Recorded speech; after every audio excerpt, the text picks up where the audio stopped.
Polisi y'u Rwanda zimwe mu nshingano ifite harimo no kubungabunga umutekano mu muhanda, aho igira inama abawukoresha uburyo bakwiye kwitwara igihe cyose bari mu muhanda hagamijwe kurwanya impanuka ziterwa n'imikoreshereze mibi y'abawukoresha baba abatwara ibinyabiziga ndetse n'abanyamaguru.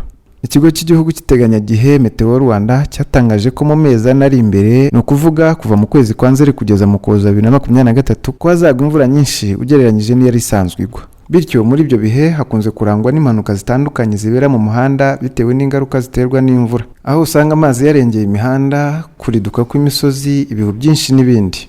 Polisi y'u Rwanda muri ibyo bihe hari ubutumwa igenera abakoresha umuhanda hagamijwe kurwanya impanuka ziterwa n'imvura kandi bishoboka ko zakwirindwa.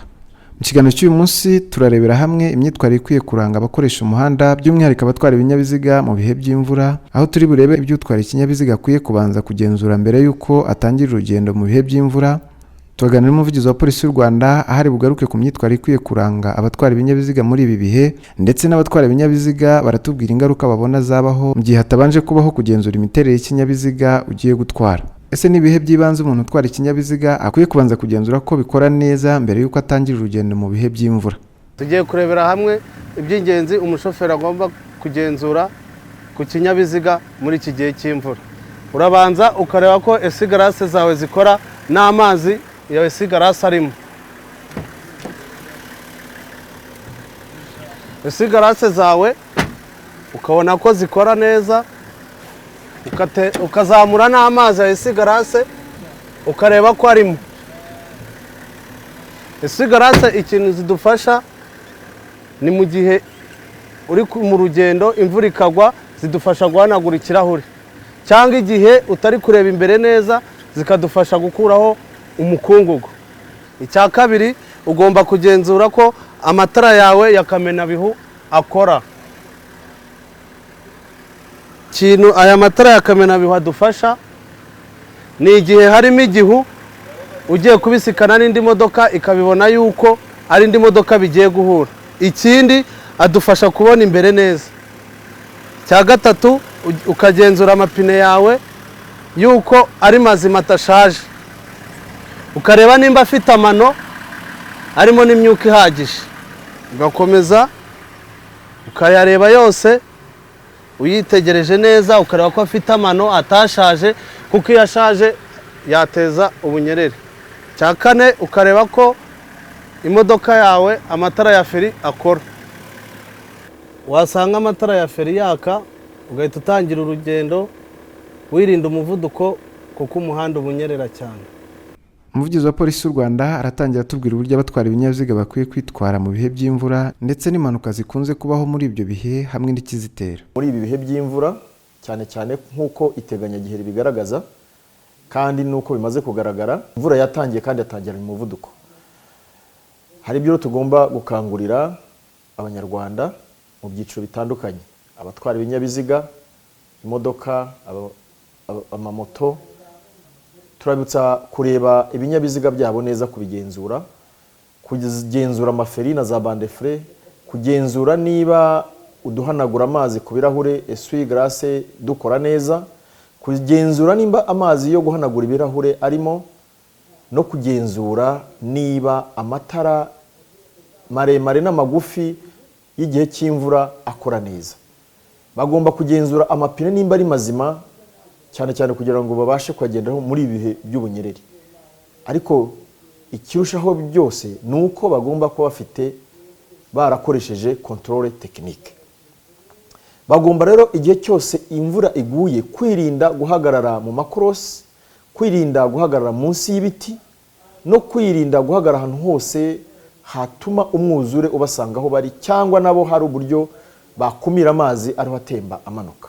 Igihe cyose bagomba guhitamo guhagarara ahantu hatanga umutekano kuri bo batwaye ibinyabiziga ariko n'abakoresha umuhanda. Tuributsa batwara amagare ko muri iki gihe cy'imvura ni igihe gikomeye cyane. Mu muhanda ntibamerewe gutwara amagare imvura imwe iragwa. Nabo bakeneye kugama, ariko bakugama ahantu hari umutekano. Nabo ntabwo bagomba kugama ahantu munsi y'ibiraro, munsi y'ibiti, cyangwa ahantu hafi y'aho amazi atembera, amazi y'imvura.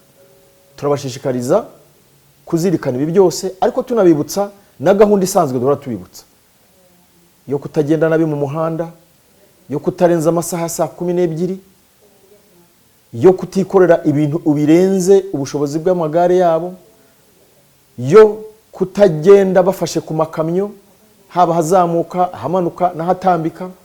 Ibi byose turabibutsa. Bamwe mu batwara ibinyabiziga baratubwira ibyago babona byaterwa no kutabanza kugenzura ikinyabiziga mbere yo gutangira urugendo rwawe mu bihe by'imvura. Muri ibihe bidasanzwe by'imvura, abamotari tugomba kumenya yuko tugomba kwitwara mu gihe imvura iguye, tukirinda kujya munsi y'ibiti, tukirinda gukora mu gihe cy'imvura, tukava mu muhanda mu gihe imvura iguye. Bitewe n'ibiza bidasanzwe twagiye tubona, hari bagenzi bacu bagiye babigenderamo bitewe ko bagiye batwarwa n'imivu n'ibyo biza bitandukanye. Mu gihe umumotari abonye imvura ishobora kumuteza ingorane, yashaka ahantu yugama atari munsi y'ikiraro, atari munsi y'igiti, agashaka ahantu nyine hafite umutekano, akaba ariho yugama kugira ngo hatamuteza ingorane. Twirinda no kugenda mu gihe hakiri imvura nyinshi cyangwa kugenda ahantu hari umuvu urengeje hamushyira mu kaga. Bagiye babitubwira ntago gutwara moto imvura iri kugwa nyinshi ntago ari byiza, cyangwa kugama munsi y'ibiti nabyo ntago ari byiza. Ushobora kugera ahantu ugasanga amazi yaharengeye kubera ko utari kuhabona neza, ukajya mu mazi ni makeya kandi ari menshi. Washora mu moto ugasanga hari ikinogo kinini, ugasanga nyine moto irangiritse cyangwa nawe urangiritse. Muri ibihe by'imvura rero umushoferi akwiye kujya kwitwararika, akabanza agacekinga imodoka yiwe neza, akareba ko nta kibazo ifite, mu buryo bwo kuba wareba ko feri zikora neza, cyangwa se mu buryo bwo kuba wareba ko amasuwigarasi arimo arakora neza ku buryo bitateza ikibazo cyo kuba wakora impanuka mu muhanda. Amatara ukareba ko akora, feri ukareba ko ikora neza, imitambiko y'imodoka ukumva ko imeze neza, mu buryo bwo kugira ngo umuntu yirinde impanuka. Abashoferi bagenzi banjye rero hari abantu bakunda gufosinga imodoka mu gihe ifite ikibazo. Uburyo mbashishikarizamo ni ukugenda bashishikariza kuba bakwirinda kuba bafosinga imodoka mu gihe ifite ikibazo, bakajya mu igaraje bakabanza bakareba ubuzima bw'imodoka ko imeze neza kugira ngo birinde impanuka zo mu muhanda muri ibihe by'ibiza by'imvura. Igihe rero umuntu atitwararitse mu bihe by'imvura, habaho impanuka zitateganyijwe mu buryo butunguranye. Iyo umushoferi afosinze mu gihe gutya imodoka ifite ikibazo, ashobora kuba yarenga umuhanda akayikubita muri borodire, ugasanga yangisha ibintu byinshi mu muhanda. Icyo mbashishikariza rero ni ukugira ngo birinde gufosinga mu gihe imodoka ifite ikibazo, kugira ngo ibyo byose tubyirinde kuba byabaho. Mu gihe cy'imvura urebye ni ugukurikirana imodoka ko ari nzima, cyane cyane iyo imvura iguye ibirahure birijima hakazamo igihu. Ubwo udakurikiranye ngo umenye nimba suwigarasi zikora, ushobora kuba wakora impanuka. Ikindi ugomba kwitwararika ni kuri feri, kuko iyo imvura iguye imihanda iranyerera. Iyo inyereye rero udafite feri warayikoresheje neza ngo ubashe kwikurikirana, byanze bikunze ushobora kuyifata ikanyerera n'ifate neza ukagonga imbere yawe. Ikindi nanone mu muhanda umuntu utwaye imodoka ugomba gukurikirana izi rotorovizeri, kuko izi rotorovizeri ushobora kujya gukata kubera ko n'ubundi bino byose biba byahumye kubera igihu. Wakata utarebye ino rotorovizeri ukaba wagonga ikinyabiziga kiri mu rubavu rwawe. Ni ukugendera ku muvuduko muke ugereranije kugira ngo ubashe kuba wagera iyo ugiye. Mu gusoza ikiganiro cyacu, hari ubutumwa polisi y'u Rwanda igenera abatwara ibinyabiziga mu kurushaho kunoza imikoreshereze y'umuhanda ndetse no kwirinda impanuka zabaho mu bihe by'imvura. Ingero zirahari. Twize kugira ibihe imodoka ihagaze munsi y'igiti hano mu mujyi wa Kigali muri Karere ka Nyarugenge, igiti kigwira imodoka irangirika. Twagiye tugira n'ibihe aho usanga moto n'abazitwaye zaragiye zitembanwa n'amazi, bamwe bakasiga n'ubuzima. Hejuru y'ibyo duhora twigisha dukangurira abakoresha ibinyabiziga n'abakoresha umuhanda, bakwiriye kwitwararika. Bakwiriye kwitwararika birushijeho, kuko hari n'ibyago byinshi. Ubunyerere buriyongera, kutabona imbere neza aho umuntu agana, kutamenya ngo amazi ari mu muhanda ari mu kigero kingana gute, aragenda ku muvuduko ungana ute. Ibyo byose byongera ibyago. Rero bakwiriye kwitwararika kurushaho, tubibutsa ko amagara araseseka ariko ntabwo ayorwa.